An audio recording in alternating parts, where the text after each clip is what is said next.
Perang yang mengguncang Ukraina kini memasuki babak yang semakin rumit. Di balik meja perundingan, muncul kabar mengejutkan.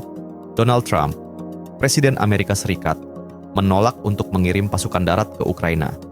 Ia menilai risiko terlalu besar, dan keterlibatan langsung bisa menyeret Washington ke perang yang lebih luas.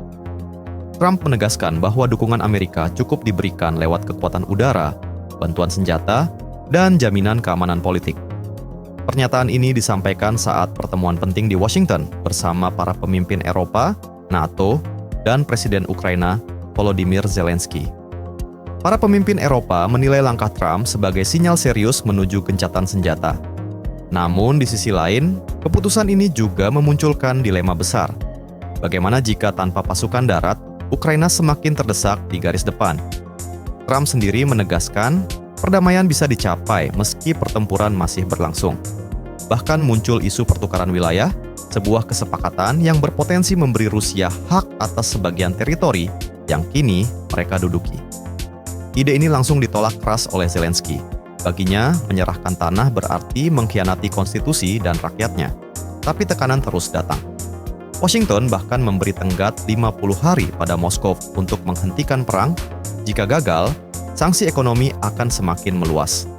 Sementara itu, Putin tetap berambisi menguasai sepenuhnya wilayah timur Ukraina, termasuk Donbas dan Crimea.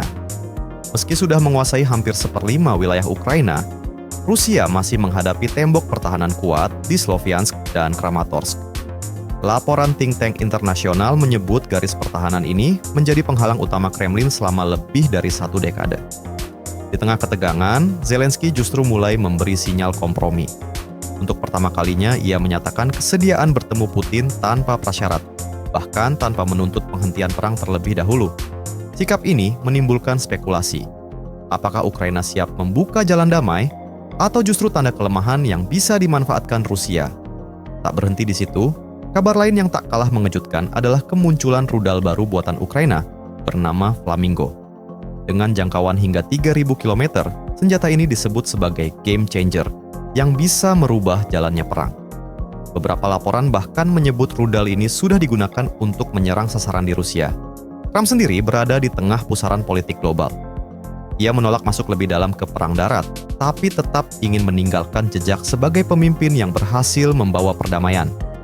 Bahkan dalam wawancara, ia mengaku berharap perannya dalam konflik Ukraina bisa menjadi jalan masuk ke surga setelah rekam jejaknya yang penuh kontroversi.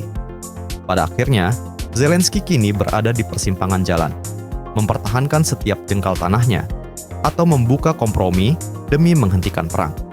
Dunia menunggu, apakah keputusan besar akan lahir dari perundingan ini, atau justru sejarah akan mencatatnya sebagai titik balik baru dari konflik paling mematikan di Eropa sejak Perang Dunia Kedua.